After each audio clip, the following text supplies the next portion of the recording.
It's like a happy medium between like being down bad and positive. I also was surprised Deep House wasn't on here. Like, does Lane 8 fall under progressive? That's pretty on brand. Very on brand. I don't disagree with that at all. Hello you guys, welcome back to my channel. In today's video, we are going through my Spotify Wrapped 2021. Today I'm going to be going through my Spotify Wrapped. I've already gone through this before, but I'm going to be doing it with you guys and just talk about my favorite artists, music, and whatnot in 2021. No, it's 2022 already. However, I have done this since 2019 and I want to keep it going and document, my favorite artists and music in 2021. If you're new to my channel, hi, my name is Ada. I'm a music festival and EDM content creator. I create a lot of content in the music festival and electronic music space. I definitely want to do some more dance music and house music type focused videos in 2022, so definitely stick around if you're interested in that type of content. Without further ado, let's bring it up here. I also wanted to call out my 2019 and 2020 Spotify Wrapped too. At the end of this video, I'm going to compare my results from 2021 to my results in 2019 and 2020, so stick around for that. And I've talked about this before. I love Spotify Wrapped. I'm a huge analytical, nerdy type person. Getting any type of data back on like my habits and listening habits and music and whatnot, I just think it's so cool. So I'm excited to dive in and kind of share this with you guys. I just can't stop looking back. Don't want to get copyrighted. We'll turn this off. They always have funny taglines too. That's what I thought this year too, because they said this year was anything but normal. Yeah, no shit. The opening credits theme, Oh Miles by Lane 8 and Julia Church. I played this song on repeat so much, you guys.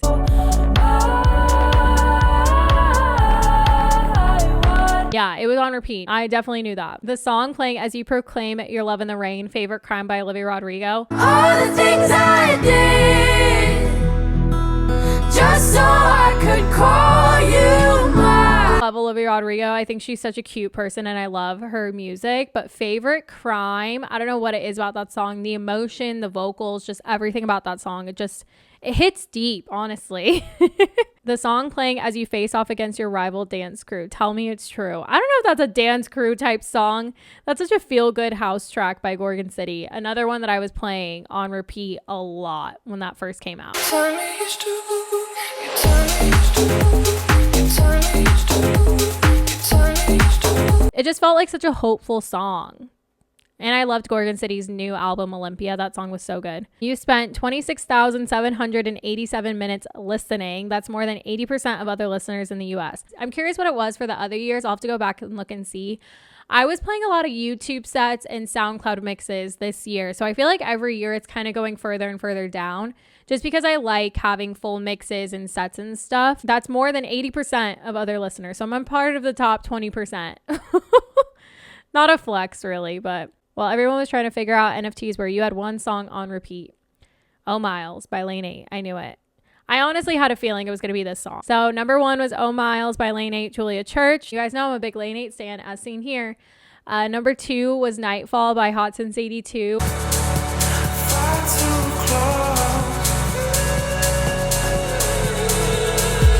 This song is so good. I love Hot Since 82. This song is like more emotional compared to his other tracks. And I actually got to see him play this live while we saw him in Austin. He ended his set with this and I like almost cried to Chase. I was just like, what? Like he played the song? Like I never thought I would hear it live. Number three, Skipping Stones. This is like another hopeful one.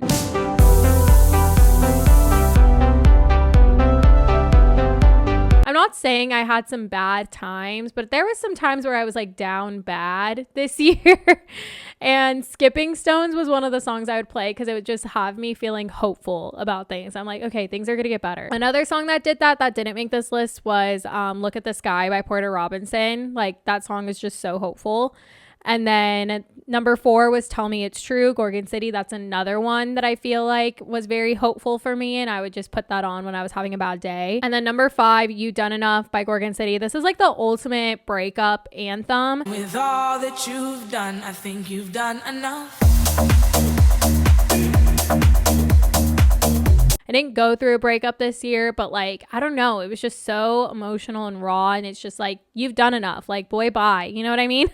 That's how I feel. Like, it's a good anthem for a lot of people like that. Not necessarily for me, because we're chilling. We're good over here. I'm happily in love with my boyfriend, Chase. Yeah, I don't know. That song came out at the beginning of this year and it was just so good on top of that album. In a year like 2022, even your music gets a vibe check. My aura is wistful and euphoric. I don't know what wistful means. Having or showing a feeling of vague or regretful longing. I thought wistful would be more positive, but I guess it's not. Vague or regretful longing and euphoric. See, okay, the euphoric part's probably the positive part of that, you know? Well, some people got really good ones. I don't know if I like that one. It's like a happy medium between like being down bad and positive. You listen to 84 different genres this year. So my top genres, this has definitely changed. Tech house, progressive house, future bass, and vapor soul. I think last year house was my number one and I was like, I'm such a fake, but house is moving on up, you guys. House has taken over my life, honestly, especially working for Gray Area where I do TikTok and content about house music. We all saw this coming. And then I would honestly agree. Future bass is definitely up there. I do love like melodic bass, but I just don't listen to it a whole lot, I feel like. And then vapor soul, I forgot who falls under that category. I think it's like a SG Lewis. Oh yeah, like a Shallow. SG Lewis, Big Wild. Yeah, that's pretty on brand. I feel like when I'm not listening to house, I'm listening to that. I also was surprised deep house wasn't on here. Like, does Lane 8 fall under progressive? I thought he was more deep or melodic. I don't know. There was one podcast that lives rent free in your head. This was another one. I only listened to Breaking Butterfly on Spotify, but then I watch podcasts on YouTube. So like I watch Emma's podcast on YouTube, Rave Culture Cast. I watch like a bunch of random podcasts. I like a lot of the influencer podcasts, like the TikTokers and stuff, because I find their whole lives just so fascinating. Just got into this one podcast called Dropouts. I was watching like Harry Jowsey's podcast for a while. I was watching Tana Mojo's. I don't know. I just find their lives so fascinating. And it kind of helps me disassociate from my own and just think about like rich, famous people problems. It is what it is. But otherwise, I'm listening to Breaking Butterfly, Maddie Maple's podcast on Spotify. Who else was I listening to? Maddie Maple, Up First, Rave Culture Cast by Emma, the Boss Babe podcast, and Party Perry's podcast, Productivity Meets Party. You listen to 2,493 different artists, but my top artist was Gorgon City. I was in the top 0.5% of their listeners. Their new album was on repeat, you guys. I loved their releases, and that new album was so good. I should have done like an album breakdown like I did for Millennium.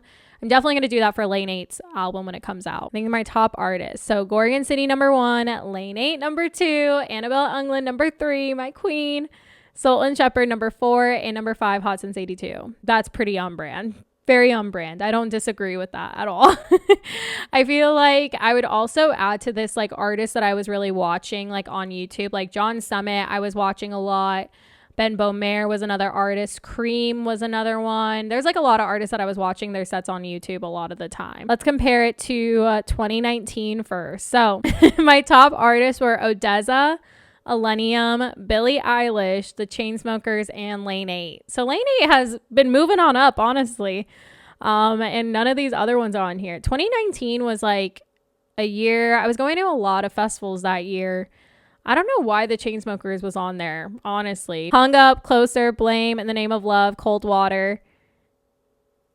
Yeah. What a time. And my top genre was just EDM. I think they've expanded the EDM genres, I want to say, because even in 2020, my top genre was just EDM. Like, who falls under that? You know what I mean? So in 2020, my top artist was Lane 8, Chelsea Cutler, Odessa, SG Lewis, and Louis the Child. Oh, they didn't give me my top minutes listened to. Oh my God. In 2020, I listened to Spotify 63,766 minutes. That like cut by a third this year because I think I was listening on other platforms. Pop songs, Keep On, Don't Start Now. Who's Don't Start Now? Oh, Dua Lipa. Senseless, Seven Lions, Sunlight, Lane 8, and then Father Ocean, Ben Beaumare remix. Wow. That was a sad girl year. 2020 was a sad girl year because of the pandemic.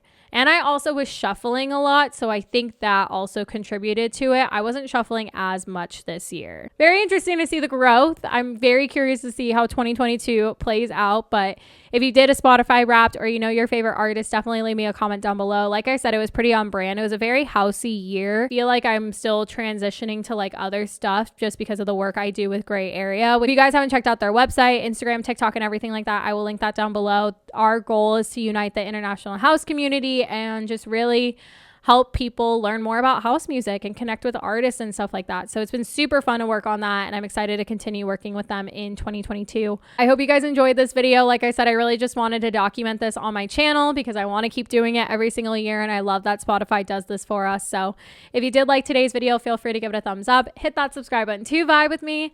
I love you guys, and I will see you in the next one. Bye.